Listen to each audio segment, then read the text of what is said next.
Hello everyone, this is workshop 14, Deciphering Thermochemistry Equations. Thermochemistry is the study of heat and the transfer of heat between different substances, because heat is a form of energy. It's a type of kinetic energy. When you measure changes in temperature, you are measuring changes in energy. It is the change in energy, either an increase if your temperature is going up or a decrease if your temperature is going down of your surroundings, the air molecules that the thermometer is actually detecting. And so today, we're going to be looking at a lot of math because there are a lot of calculations that you can do in thermochemistry. Since it is a type of energy, the energy of heat comes down to both the energy that we're looking at is both heat energy and work energy. And then from there, you can break apart individual calculations, both for calculating heat and calculating work. And so this workshop is going to be very math heavy. And so if you are struggling with more of the concepts of thermochemistry, understanding exothermic and endothermic, the surroundings versus the system and anything like that, I highly recommend booking a one-on-one tutoring appointment at the tutoring center or talking to your professor, or quite frankly, both. Because today is going to be looking at a lot of equations, a lot of algebra, really understanding how to pick apart these word problems to understand what calculations they are asking for and how to solve, how to perform them. And so just to write out a lot of the equations that we're going to be using, like I just said, energy is the sum of both heat and work. That is the energy equation that we're going to be using predominantly today.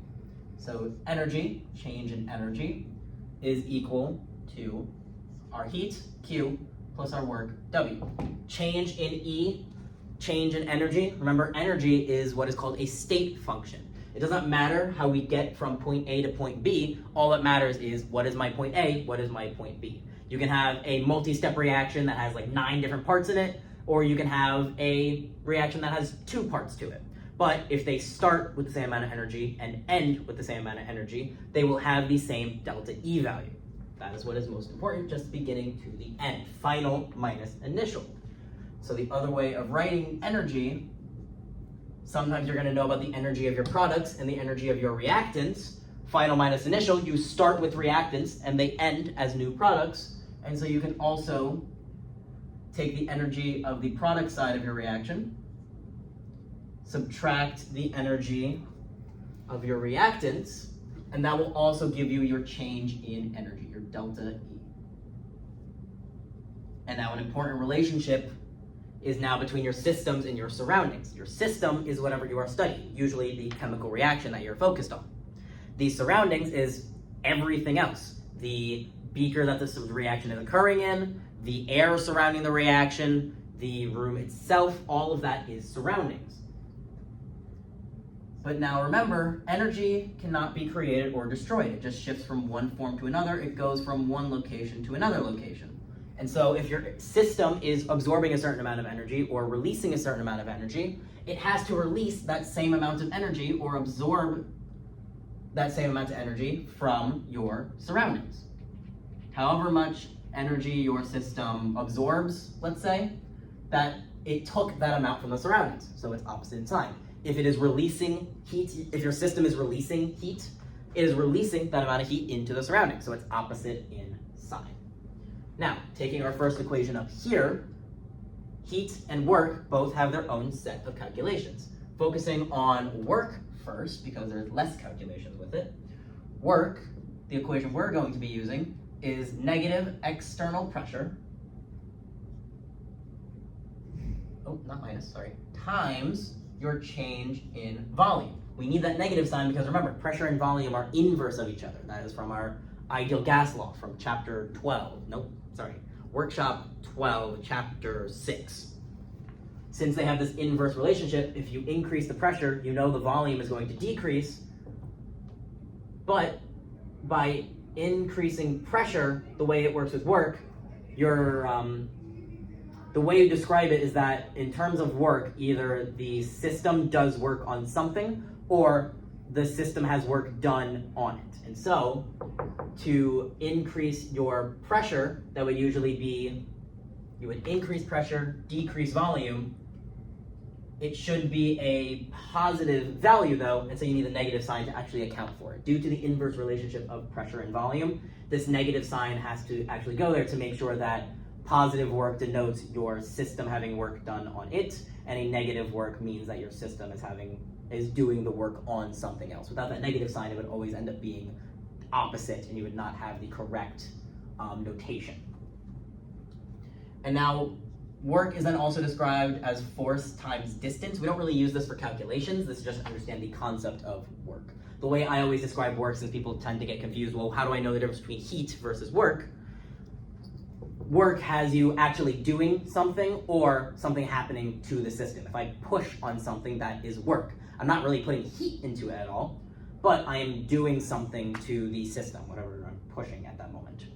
If my system is then pushing back against me, again, the system is not really putting heat anywhere, but it is actively doing work. It is putting force into something. So this equation here, we don't really use it for calculations. We more so use it just as to understand the difference between work and our heat. And so now, oh, and of course, remember this has to be in ATM, and this has to be in liters, still stemming from our ideal gas law.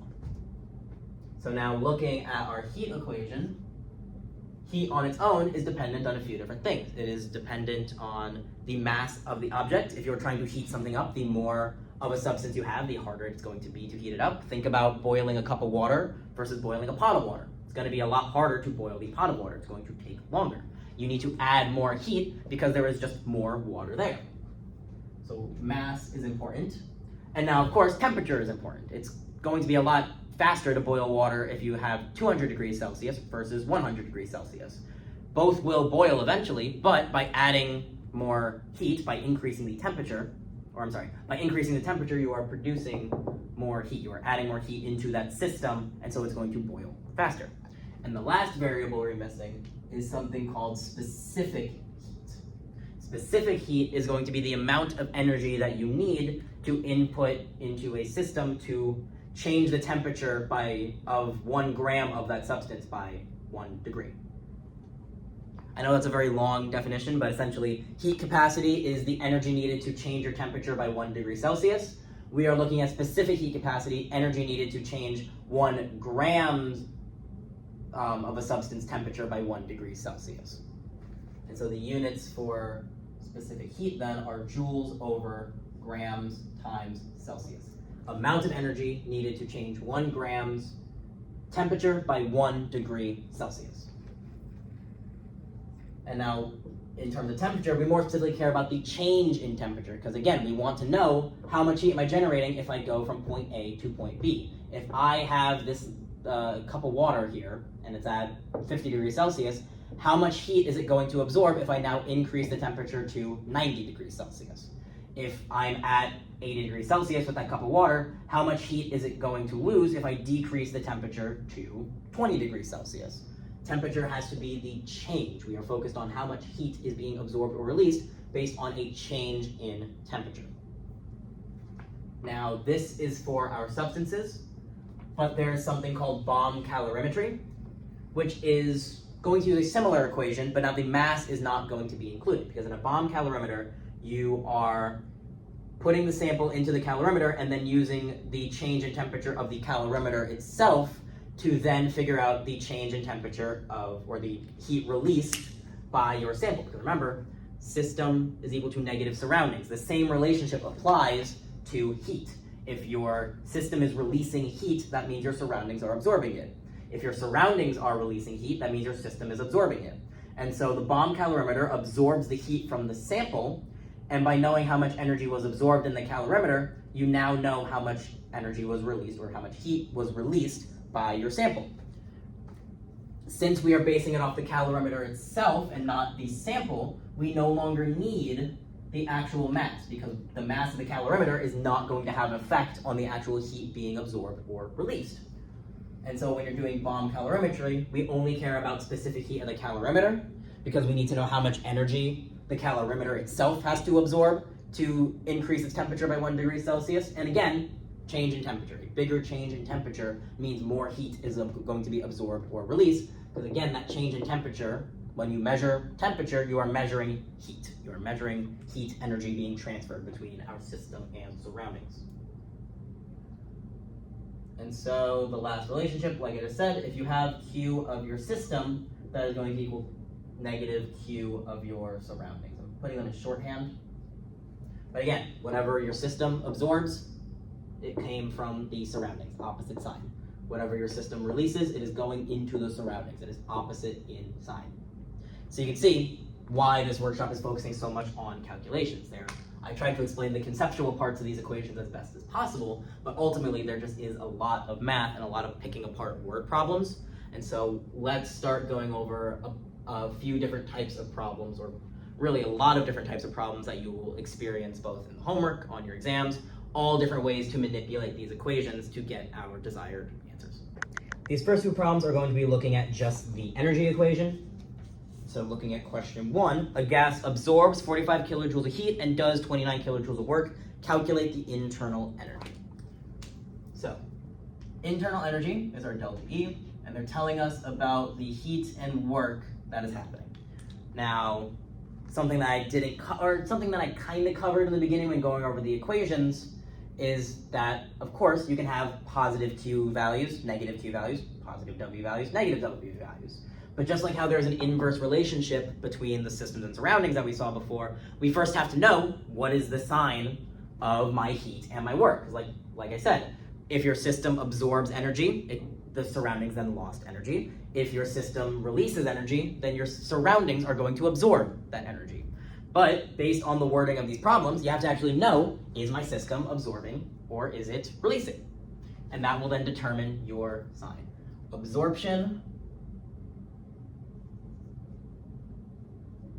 Absorption of energy is positive, and release of energy then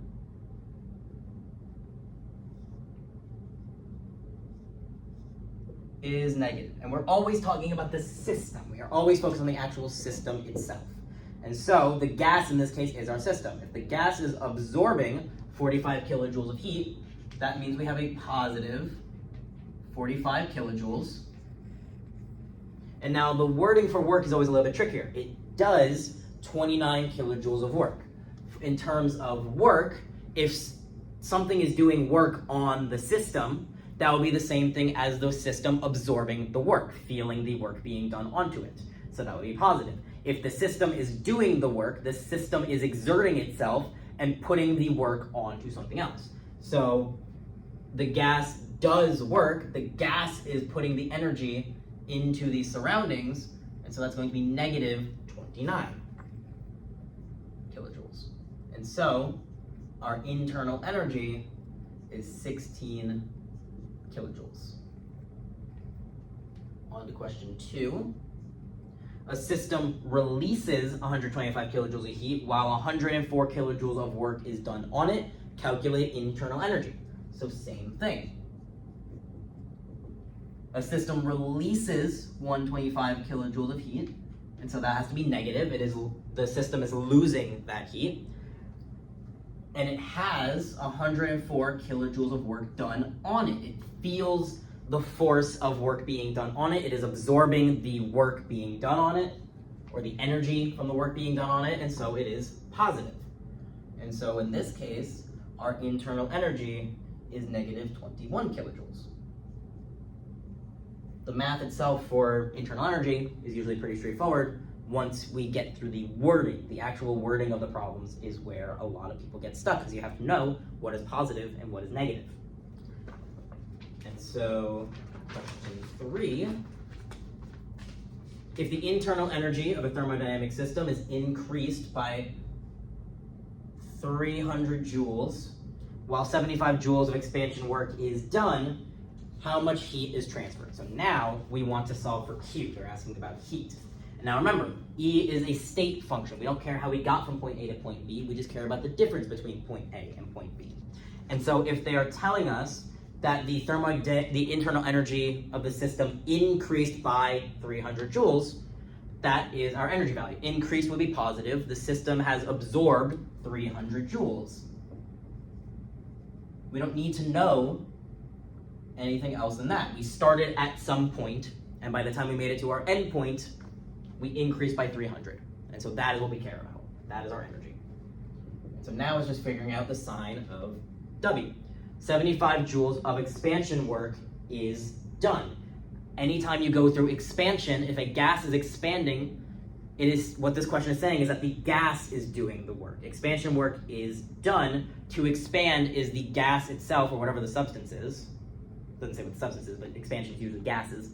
For the gas to expand, it has to do work on its surroundings. It's pushing against its surroundings. And so this is a negative 75 kilojoules, which means, solving for Q, this system has positive 375 kilojoules of heat. It absorbed 375 kilojoules for it to do 75 kilojoules of work and have an internal energy of 300. So these are our internal energy questions. Now the next few start looking at MCAT. So question 4, it takes 1.25 kilojoules of heat to change the temperature of pure silver sample from 12 degrees Celsius to 15.2 degrees Celsius. If the specific heat of silver is 0.24 joules over Celsius 10 grams, calculate the mass of silver. Important things with all of these questions, once you get past like really the energy part, and you even should do it for the energy equations as well, is to just write out all the given information, because there's always going to be a lot of information in these problems, and so we have to pick it apart and see what we actually need. 1.25 kilojoules of heat, that is our Q value. Heat is Q. Temperature is changing from 12 to 15.2, so initial temperature is 12. Final temperature is 15.2. Specific heat is 0.24. And they want us to find mass. This is how we know that we are using our MCAT equation. Mass, specific heat, and a change in temperature, final and initial. Q is equal to MCAT. And so we need this in joules, since our specific heat is in joules. So very quickly, multiply by 1,000 to know how many joules we're working with. We are working with 1,250 joules. And now we can set up our equation here. 1,250 is equal to m that we're solving for times 0.24 times, remember, change in temperature, we care about how we got from our beginning to end, and that change is final minus initial. So 15.2 minus 12. What is the change in temperature when we get from 12 to 15.2? Final point minus initial point is that change. And so 1,250 is equal to 0.24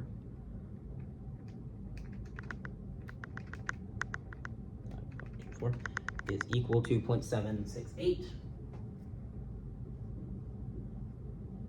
And so the mass of this sample, or the mass of this silver, is, let me make sure this matches,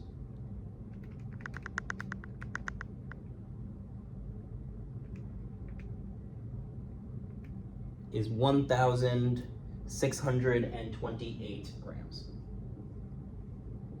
Makes sense that our mass is pretty big, since we are since it is absorbing so much heat. Since this is positive, this is absorption of heat. Now for question 5, it gets a little more complicated. A 150 gram metal sample at 75 degrees Celsius is added to 150 grams of water at 15 degrees Celsius. The temperature of water rises to 18.3 degrees Celsius. Assuming the heat lost by the metal is gained by the water, calculate specific heat of the metal. So now we are talking about two different substances, but we're still able to set up the equations the same way. We still just want to pick apart what information we're being given. We're told that for the metal, it's 150 grams, so mass is 150.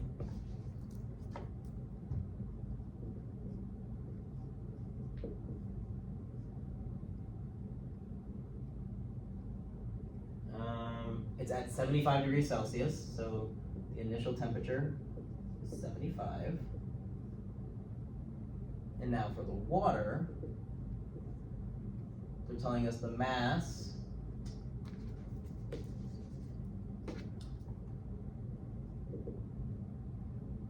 is also 150. And the initial temperature is 15. The temperature of the water rises to 18.3. Assuming the heat lost by the metal is gained by the water, calculate specific heat of the metal. Specific heat of water we have to memorize, 4.1. Not me forgetting the constant. Yeah, 4.18, that was correct. 4.18 or 4.184. And this is what we're solving for here. Now, what's important for this is the concept of thermodynamic equilibrium. When you have a substance in water, or really any liquid, but we usually use water for these. This is what you're going to do in lab. Actually, these are the exact calculations you're going to do in lab. When you put a hot substance in our cooler substance, they eventually reach thermodynamic equilibrium, aka they are going to reach the same final temperature. Eventually, the transfer of energy is equal between the two. Our hotter substance transfers energy into our colder substance, and they hit the same final temperature.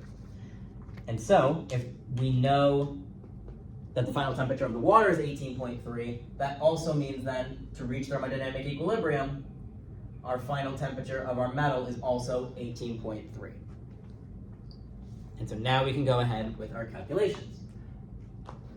Actually, before we go ahead with our calculations, the most important part, we have everything we need to plug into our MCAT equations, but let's go back to our relationship between heat of system and heat of surroundings.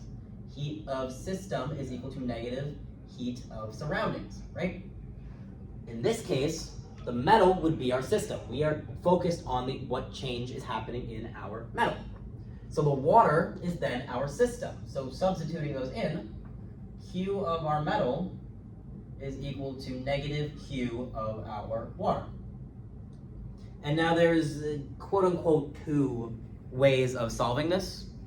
Either you solve for MCAT, you plug all this into the MCAT equation, find heat of water, and then just change its sign and set it equal to the metal equation, or since it's Q equals Q, you can say that MCAT equals negative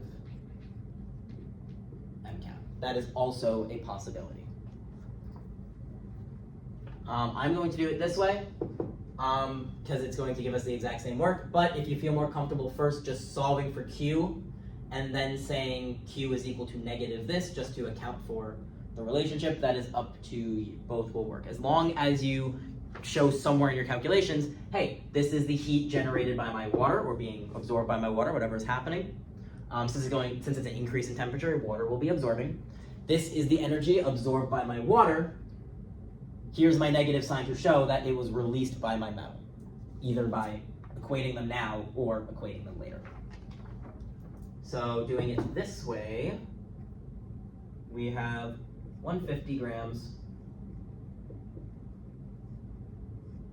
times specific heat that we're solving for, and the change in temperature is 18.3 as our final, minus 75.0.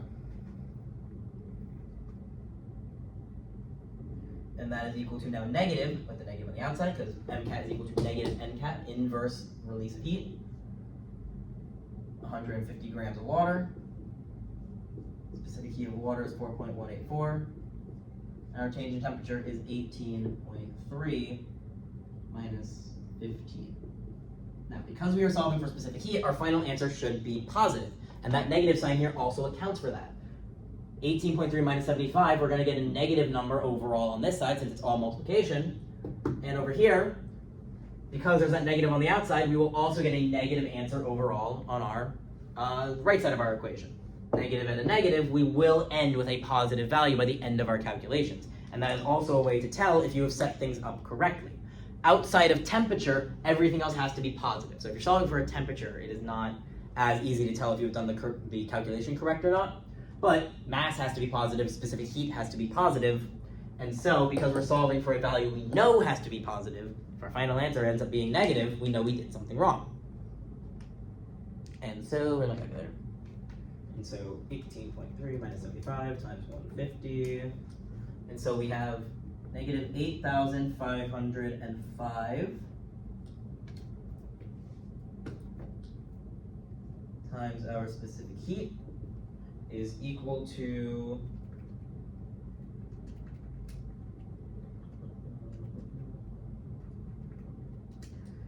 negative 2,071.08. And so the specific heat of this metal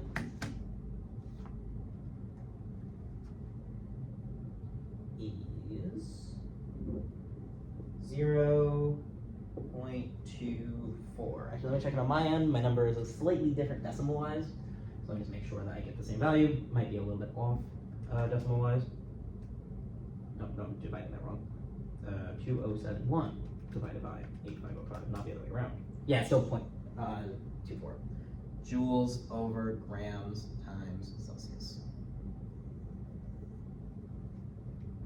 And so you can see what I mean. We could have just done this MCAT calculation first, said negative of this answer is equal to the rest of the equation. It's the same thing. It's just I did it all as one big equation rather than doing one equation first and then putting it into a second one. It would do the exact same thing, just different amount of steps. So we worked with energy and we worked with heat. I believe the next question. Yep, now we're going to jump into a work problem and then continue on with our Q equation. Looking at question 6 for our work equation. A cylinder confines 2 liters of gas. Actually, I'm going to wait to write stuff out. Confines 2 liters of gas under a pressure of 1 atm. The external pressure is also 1 atm. The gas is heated slowly with the piston sliding freely outward to maintain the pressure. Oftentimes when working with the work equation, we are using gases in piston systems. It's the easiest way to show what's happening. Suppose the heat continues until a final volume of 3.50 is reached. Calculate the work done on the gas and express it in joules. So our cylinder starts at a volume of 2 liters, and they are saying we're going to let it heat up until the final volume is 3.50 liters. And they're telling us the external pressure is 1 atm, and the piston is able to move to keep that pressure at 1 atm. And so they want us to calculate work. Work is equal to negative pressure of the external pressure times change in volume. And so for this, work is equal to negative 1 atm times our change in pressure. Final minus initial, 3.50 minus 2. And so the work done by our system is negative 1.50. Careful of the units. Volume is in liters, and pressure is in atmospheres. So liters times atmospheres. Because they do want our units in joules. We have a conversion factor for this. But before we do that, this is what I was referring to when saying why we need the negative sign. Because the gas is expanding, we are going from 2 liters to 3.50 liters. That means work is being done by the system. The system itself is expanding against the piston, and therefore the system is doing work. It is releasing energy. If we didn't have this negative sign here, 1 times positive 1.50, that would give us positive 1.50. It would say that would imply the system is having work done on it. Because of this inverse relationship between pressure and volume, an increase in volume should have negative work done. A decrease in volume means that your pressure then is going to go, your pressure will be higher, and now this would end up being positive. You decrease the volume, the surroundings is pushing on the gas, doing work on the system. We need to account for the negative relationship or the inverse relationship between what the system is doing and the actual change in that volume. Now that we have our work in liters times atmospheres, though, the last step is just converting this. The conversion factor for liters times atmospheres is 101.3 joules. 1 liters times atmospheres is equal to 101.3 joules. So now this is just dimensional analysis. negative 1.50 times 1 ATM. Instead of doing it over here, actually, I'm going to do it underneath. Negative 1.50 liters times ATM. 1 liters times ATM. That cancels out depending on the denominator. Times 101.3 joules. Which means in joules, our system did 152 joules of work. Right, for rounding? Yeah, that's good for rounding. Negative 152 joules. So now on to question 7. 7 is going back to heat.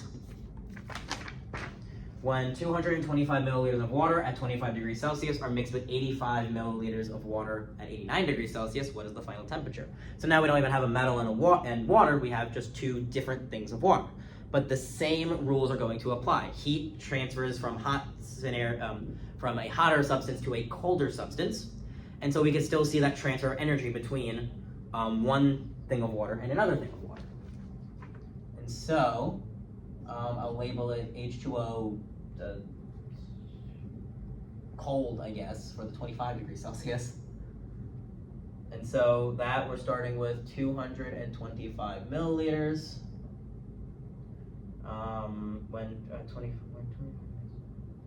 So our initial temperature is 25 degrees Celsius. It is mixed with, now we have hot water, usual hot, 85 milliliters at 89 degrees Celsius, so again, initial temperature, because they are asking us to find final temperature of both of them. Because remember, thermodynamic equilibrium, these will both reach the same final temperature. And so we can solve for that variable, even if it feels like we're technically solving for, even though it feels like we're solving for 2 variables, we're actually just solving for 1 variable. And the specific heat of both of them, since it's water and water, is 4.184. Now they tell us that the density of water is 1 gram per milliliter, so really we have 225 grams and 85 grams. If it's 1 gram for every 1 milliliter, it's a 1-to-1 ratio. So that makes our life a little bit easier. In lab, the density of water is not 1, it's based on the temperature of the room, and so make sure to actually convert appropriately. You divide by your density to figure out what volume, you're starting with a volume, sorry. If you're starting with a volume, you multiply by your density to actually know how many grams that volume is. But now, for this type of setup, since we were trying to find TF, you have to do MCAT equal to MCAT. You can't solve for one Q value and then plug it into the other substance's Q equation, because you have no way of solving for Q for either of these substances. And so we have to do MCAT is equal to negative MCAT. We cannot do one calculation followed by a second calculation. And so, starting to plug things in, 225 grams times 4.184 times now, final minus initial, TF minus 25 is equal to 85 times 4.184 times again, TF now minus 89. Oh, I forgot our negative sign. It's very easy to do that. I'm going to move all this over a little bit instead of rewriting the whole thing. Negative. There we go. Negative 85 times everything else. Now that we have it set up like this, we're solving for the same variable on both sides. So let's do our work to actually get our variable by itself. First, multiplying these two numbers here. 940.5 times TF minus 25 is equal to, now these two numbers multiplied, negative 355.3 times TF minus 89. We distribute this number into our parentheses on both sides. And so now we have 940.5 TF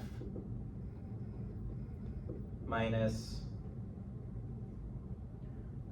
23,512.5 is equal to negative 355.3 TF minus 31,621.7. First, I want to get TF by itself. I guess it doesn't really matter which one you subtract or add first. I'm going to add I'm going to add 23,000, this number on both sides first. So add 23,512.5 on both sides.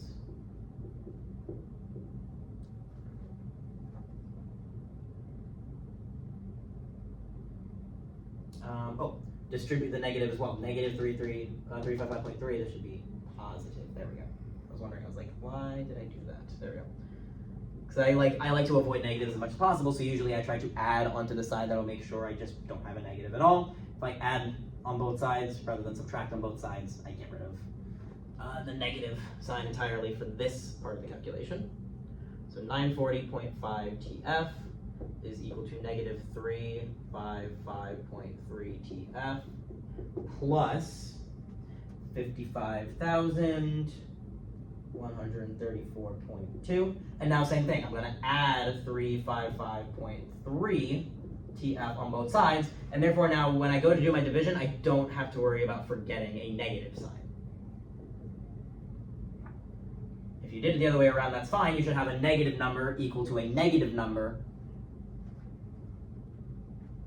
But I just prefer to eliminate my negatives as much as possible. Anywhere that I can, I will. So 1,295.8 TF is equal to 55,134.2. And so we divide to get TF by itself. And so our final temperature is 42.5 degrees Celsius. It's usually, this is the longest calculation you're going to do, solving for a final temperature when given all other information. Logic check wise, because like I said, temperature can sometimes be a little hard to do the logic check. For all these types of systems, one substance is absorbing heat, one substance is releasing heat, because that's how our equilibrium works. In order for your system, like I keep saying, for systems to absorb heat, it has to come from the surroundings. For a system to release heat, it has to go into the surroundings. And so this temperature should be between your two initial temperatures. Our cold water should get hotter, which it does. Our hot water should get colder, which it does. So this temperature has to be between 25 and 89. That is how you can check if it is logistically making sense. So now the last few problems I think do bomb calorimetry. I know 8 and 9 do. I have to check question 10 again.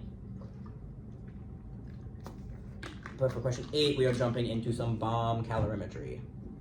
So 8, when 1 mole of caffeine is burned in air, 4.96 times 10 to the third kilojoules of heat is evolved. 5 grams of caffeine is burned in a bomb calorimeter. The temperature is observed to increase by 11.37. What is the heat capacity of the calorimeter in joules over Celsius? The molar mass of caffeine is 194.19 grams per mole. A lot of information being thrown out there. So of course, writing out our information. Q is equal to, because it says heat evolved, 4.96 times 10 to the third kilojoules, but pay attention to the amount that we're working with. It says that that much heat is evolved when 1 mole of caffeine per 1 mole. When every 1 mole of caffeine is burned in the air. That is very important because remember our heat equation is dependent on mass. Q equal to MCAT. Yes, the bomb calorimetry equation is not, but this is not a bomb calorimeter. We're talking about the caffeine itself right now. Since mass is going to change how much heat is absorbed or released, this heat value, just like all of these heat values that we're calculating so far, are specific to the amount you're working with. This much heat is evolved per mole. We're working with 5 grams of caffeine right now. 5 grams of our caffeine. And so, anytime you find heat, you are essentially creating a conversion factor. you are saying for this amount of substance, it produces this much heat, or absorbs this much heat. And so now, if I have 5 grams of caffeine, I know that per every mole of caffeine, I'm producing 4.96 times 10 to the third kilojoules. So now I have a conversion factor. And then, of course, we're working with a bomb calorimeter. Actually, you know what? Let's do the heat actual calculation first, and then we will go on to that. So we're working with 5 grams. For the sake of space, I'm just going to write CAF. So if this is per mole, we need to get this into moles. So 1 mole of caffeine has a molar mass of 194.19 grams. And once we're there, 1 mole of caffeine produces 4.9.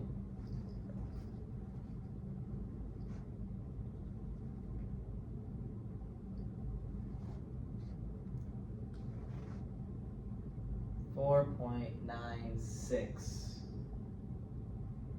times 10 to the third. Why am I writing my units as a exponent? Sorry. All right, now that we're in moles, 1 mole of caffeine produces 4.96 times 10 to the third kilojoules of energy. And so, if we are only burning 5 grams of caffeine, that means we are producing 127.7 kilojoules of energy. Now, again, pay attention to the wording. It says that when you burn caffeine, you produce 4.96 times 10 to the third kilojoules. If your system is producing energy, this should be negative. That value should be negative. And it's important that this is negative because now we're going on to our bomb calorimeter. So I'm just going to draw a little line here. So we're onto our bomb calorimeter.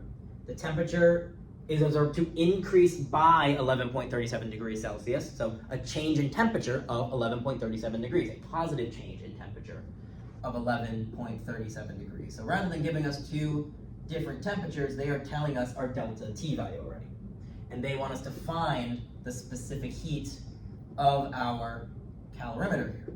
So remember, for a bomb calorimeter, since we are using the calorimeter as a proxy essentially for the energy released or absorbed by our compound, we don't need mass. The mass of the sample is needed, but since this is just detecting a change in energy felt by the calorimeter based on the sample itself, the mass of the calorimeter is not an important factor in our calculation. So it's just C times delta T.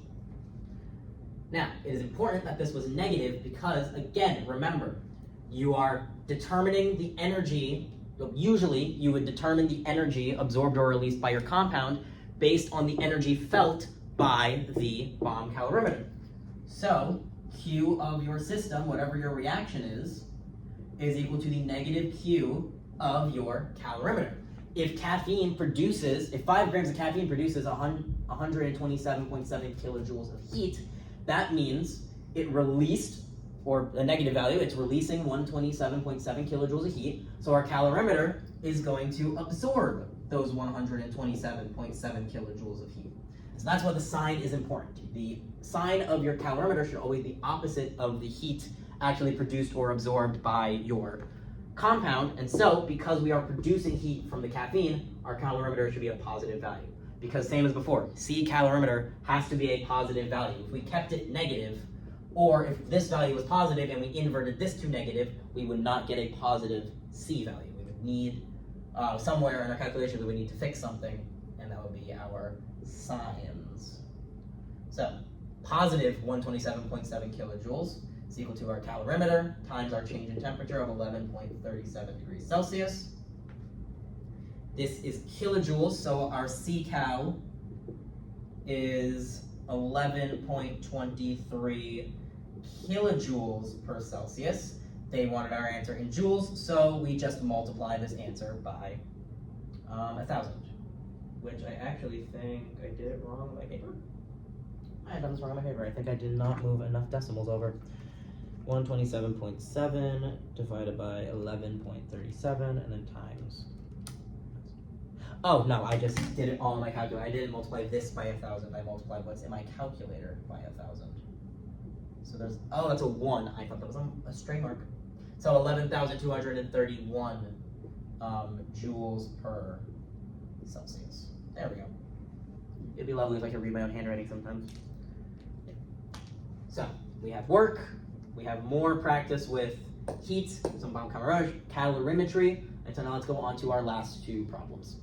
On to our last two questions. Titanium is a metal used in jet engines. Its specific heat is 0.523 joules per gram times Celsius. If 5.88 grams of titanium absorbs 4.78 joules, what is the change in temperature? And then they give us a molar mass, but let's actually see if we need to use the molar mass, because they're telling us we have 5.88 grams.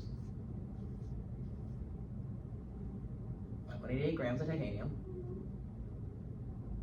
We are absorbing 4.78 joules. Absorption means this is going to be positive. They're telling us specific heat is 0.523 joules over grams times Celsius, and they're asking us to find delta T. Molar mass is used, like we saw before, if you have a mole of something, but you're working with a different mass of something. They're not telling us any information about moles in this. They're not saying, hey, if this amount of titanium produces this much heat, how much will this mass of titanium, or this many moles of titanium? And so there isn't a need to use the molar mass. We don't need to convert to moles for this problem. The molar mass is kind of just there to essentially make sure you're paying attention. Are we reading through the problem correctly to actually know what information we do and do not need to use? And so, Q equals MCAT. 4.78 is equal to 5.88 grams times our specific heat of 0.523, and then delta T. They're asking for what is the change in temperature, not the actual initial or final temperature itself. 4.78 is equal to 3.08 delta T. And so delta T, oh, why, you know, I did that right. I was about to erase something. Never mind. I can't read. And so our change in temperature is 1.55 degrees Celsius. And specifically, it's a positive delta T. It makes sense. If we are absorbing energy, our delta T should be positive. We should be increasing our temperature to absorb that heat. And so now on to our last question. It's going to be a similar case, making sure we're paying attention to the actual wording of everything. How did I crack this marker? Whoops. Anyway, question 10 is saying the specific heat of aluminum, instead of writing them in a specific order, I'm just going to start writing them as I see them. Specific heat of aluminum is 0.902 joules over grams times Celsius. How much heat, so we're looking for Q, how much heat is absorbed by an aluminum pie tin with a mass of 473 grams to raise its temperature from room temperature, 23 degrees Celsius, to oven temperature, 375 degrees Fahrenheit. The molar mass of aluminum is 26.98 grams. But again, they're not asking us about moles or anything. We don't need to actually convert to moles for this problem. There is nothing asking us to calculate heat based on a different mass than what we are actually currently given here. The main thing is getting our temperatures correct, because neither of these are in the correct units. Our temperature here, our 23 Celsius, is much easier to convert. Just add 273.15. And so we have a temperature of, oh, did I just not do it? Oh, I'm sorry. I'm thinking of a completely different workshop entirely. MCAT units are in Celsius, sorry about that. You are able to convert to Kelvin to do these problems, but you don't need to, sorry. I do a lot of these workshops back to back. So we already have our correct unit for our initial temperature, our final temperature is not in the correct unit. So let's fix this. Fahrenheit minus 32 divided by 1.8 will give us our temperature in Celsius. And so our final temperature in Celsius is 190.6 degrees Celsius. Now we have everything we need to solve for our heat absorbed by this pie tin. 473 grams times our specific heat of 0.902 times our change in temperature, final minus initial. And so the heat absorbed by this pie tin is 71,506 joules. And so we were able to work with basically every type of equation that you're going to use for either energy, work, or heat. There is still more to this chapter, but in terms of just calculating energy, work, heat, all the parts of it, all the different equations, this has covered a big chunk of the algebra that you're going to be doing in this chapter. That is the end of this workshop. If there are still any questions on the content that was covered in this recording, absolutely reach out to the Math and Science Resource Center here at John Jay to get more assistance. You can book an appointment yourself through John Jay Navigate, or you can go to the Tutoring Center on campus, room 1.94 in the new building, and someone at the front desk can help you book an appointment. You can book one-on-ones either in person or virtually, and there are plenty of tutors here who can help you understand the content better.